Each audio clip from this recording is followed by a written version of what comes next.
1 Samuel, chapitre 1. Il y avait un homme de Ramathaïm Tsophim, de la région montagneuse d'Éphraïm, du nom d'Elkana. Il était le fils de Jéroham, fils d'Élihu, petit-fils de Tohu et arrière-petit-fils de Tsuf, et était éphraïmite. Il avait 2 femmes. L'une s'appelait Anne, l'autre Pénina. Pénina avait des enfants, tandis qu'Anne n'en avait pas.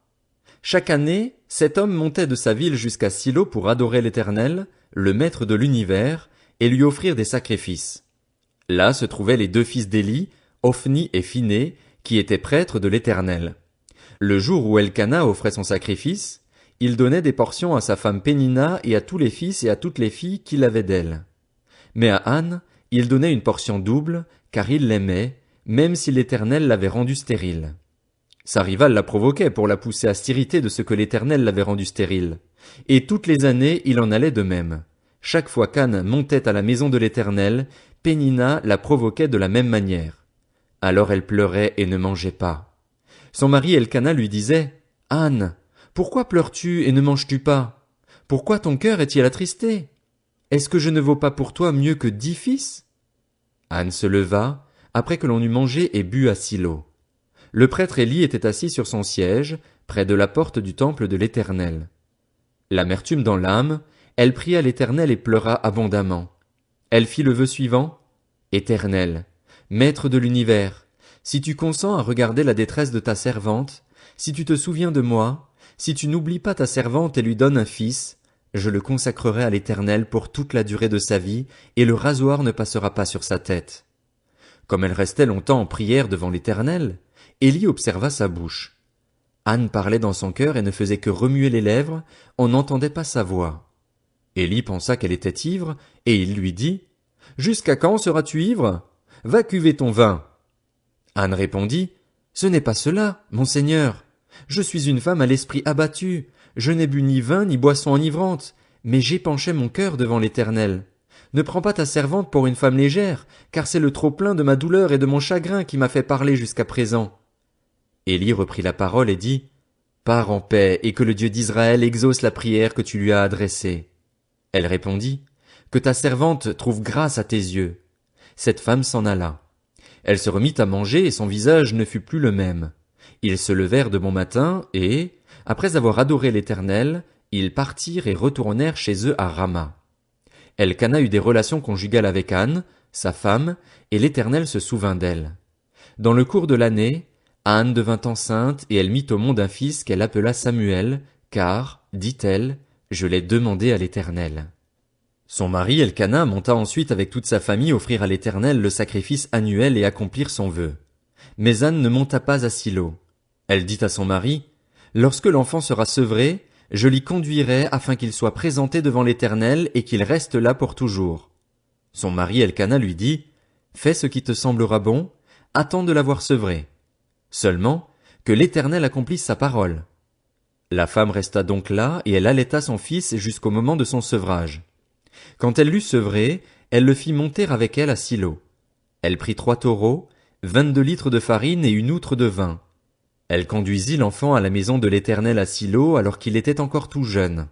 Ils égorgèrent les taureaux et conduisirent l'enfant à Éli. Anne dit, « Mon Seigneur, pardon, aussi vrai que ton âme vit, mon Seigneur, c'est moi qui me tenais ici près de toi pour prier l'Éternel. C'était pour cet enfant que je priais, et l'Éternel a exaucé la prière que je lui adressais. Aussi, je veux le prêter à l'Éternel. Il sera toute sa vie prêté à l'Éternel. » Et ils se prosternèrent là devant l'Éternel. 1 Samuel, chapitre 2. Anne fit cette prière. Mon cœur se réjouit en l'Éternel, ma force a été relevée par l'Éternel. Ma bouche s'est ouverte contre mes ennemis, car je me réjouis de ton secours. Personne n'est saint comme l'Éternel. Il n'y a pas d'autre Dieu que toi, il n'y a pas de rocher pareil à notre Dieu. Ne prononcez plus de paroles hautaines, que l'arrogance ne sorte plus de votre bouche, car l'Éternel est un Dieu qui sait tout et qui pèse la valeur de toutes les actions. L'arc des puissants est brisé, et les faibles ont la force pour ceinture.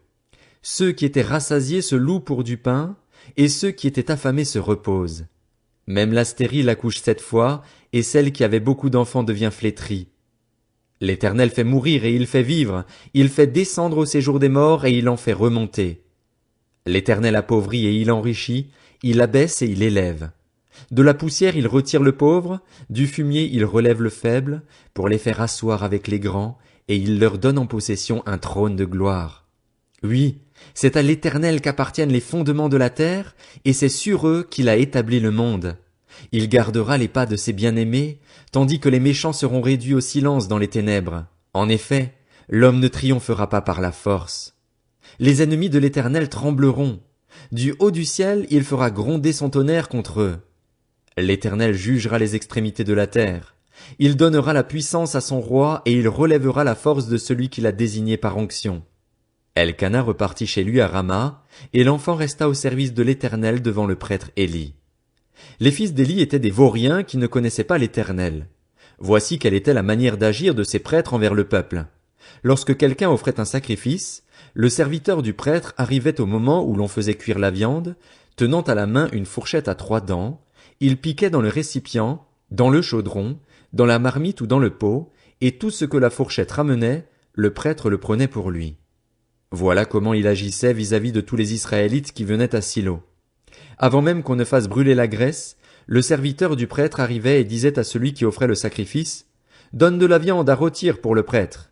Il n'acceptera de ta part aucune viande cuite, c'est de la viande crue qu'il veut. » Si l'homme lui disait, « Quand on aura brûlé la graisse, tu prendras ce qui te plaira. » Le serviteur répondait, « Non, donne-la maintenant, sinon je la prends de force. » Ces jeunes gens se rendaient coupables d'un très grand péché devant l'Éternel, parce qu'ils traitaient avec mépris les offrandes faites à l'Éternel. Samuel faisait le service devant l'Éternel et cet enfant était habillé d'un éphod en lin. Sa mère lui faisait chaque année une petite robe et la lui apportait lorsqu'elle montait à Silo avec son mari pour offrir le sacrifice annuel. Éli bénit Elkana et sa femme en disant, « Que l'Éternel te fasse avoir des enfants de cette femme pour remplacer celui qu'elle a prêté à l'Éternel. » Et ils repartirent chez eux. Lorsque l'Éternel fut intervenu pour Anne, elle devint enceinte et elle eut 3 fils et 2 filles. Quant au jeune Samuel, il grandissait devant l'Éternel. Éli était très âgé lorsqu'il apprit comment ses fils agissaient vis-à-vis de tout Israël. Il apprit aussi qu'il couchait avec les femmes qui se rassemblaient à l'entrée de la tente de la rencontre. Il leur dit, « Pourquoi faites-vous de telles choses? En effet, tout le peuple me parle de vos mauvaises actions. Non, mes enfants, ce que j'entends dire n'est pas bon. Vous faites pécher le peuple de l'Éternel. Si un homme pêche contre un autre homme, Dieu le jugera, mais s'il pêche contre l'Éternel, qui pourra intercéder en sa faveur? » Mais ils n'écoutèrent pas leur père, car l'Éternel voulait les faire mourir.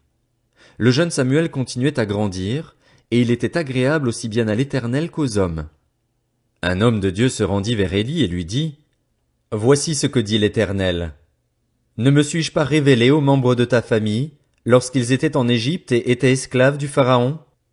Je les ai choisis parmi toutes les tribus d'Israël pour être à mon service en tant que prêtre, pour monter à mon autel, pour brûler le parfum, pour porter l'éphod devant moi, et j'ai donné à la famille de ton père tous les sacrifices passés par le feu qu'offrent les Israélites. Pourquoi traitez-vous avec mépris mes sacrifices et mes offrandes, ceux que j'ai ordonné de faire dans ma demeure?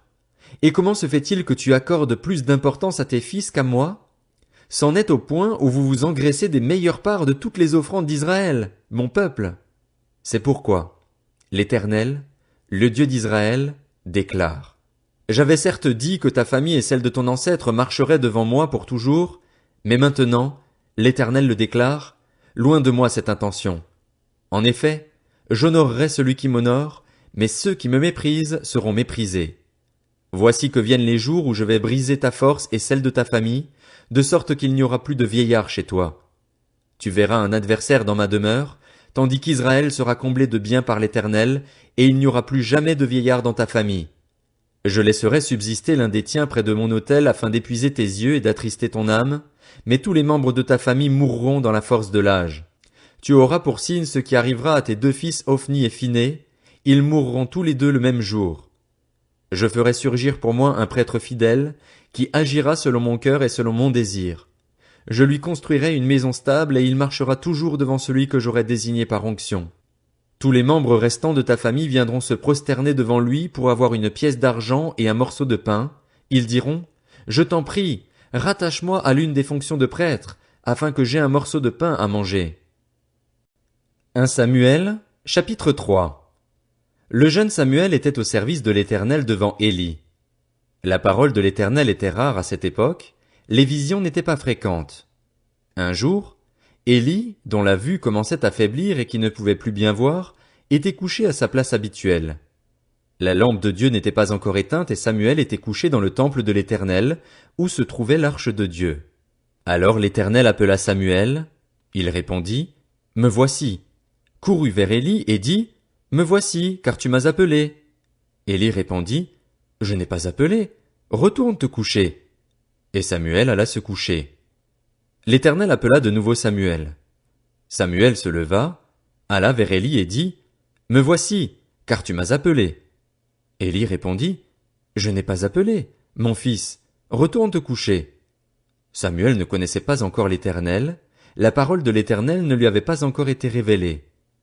L'Éternel appela de nouveau Samuel, pour la 3e fois. Samuel se leva, alla vers Élie et dit, « Me voici, car tu m'as appelé. » Élie comprit alors que c'était l'Éternel qui appelait l'enfant, et il dit à Samuel, « Va te coucher, et, si l'on t'appelle, dis, « Parle, Éternel, car ton serviteur écoute. » Et Samuel alla se coucher à sa place. L'Éternel vint se tenir près de lui et appela comme les autres fois, « Samuel, Samuel. » Samuel répondit, « Parle, car ton serviteur écoute. » Alors l'Éternel dit à Samuel, « Je vais faire en Israël une chose telle que toute personne qui l'apprendra en restera abasourdie. Ce jour-là j'accomplirai vis-à-vis d'Élie tout ce que j'ai prononcé contre sa famille. Je le commencerai et je le finirai. Je le lui ai déclaré, je veux punir sa famille pour toujours. En effet, il avait connaissance du crime par lequel ses fils se sont maudits et il ne leur a pas fait de reproche. C'est pourquoi je jure à la famille d'Élie que jamais son crime ne sera expié, ni par des sacrifices ni par des offrandes. » Samuel resta couché jusqu'au matin, puis il ouvrit les portes de la maison de l'Éternel. Il avait peur de raconter la vision à Élie, mais Élie l'appela et dit, « Samuel, mon fils. » Il répondit, « Me voici. » Élie dit, « Quelle est la parole que l'Éternel t'a adressée? Ne m'en cache rien. Que Dieu te traite avec la plus grande sévérité, si tu me caches quoi que ce soit de tout ce qu'il t'a dit. » Samuel lui raconta tout, sans rien lui cacher, et Élie dit, « C'est l'Éternel, qu'il fasse ce qui lui semblera bon. » Samuel grandissait. L'Éternel était avec lui et ne laissa aucune de ses paroles rester sans effet. Tout Israël, depuis Dan jusqu'à Beër-Shéba, reconnut que Samuel était établi prophète de l'Éternel. L'Éternel continuait à apparaître à Silo. En effet, l'Éternel se révélait à Samuel à Silo en lui adressant la parole.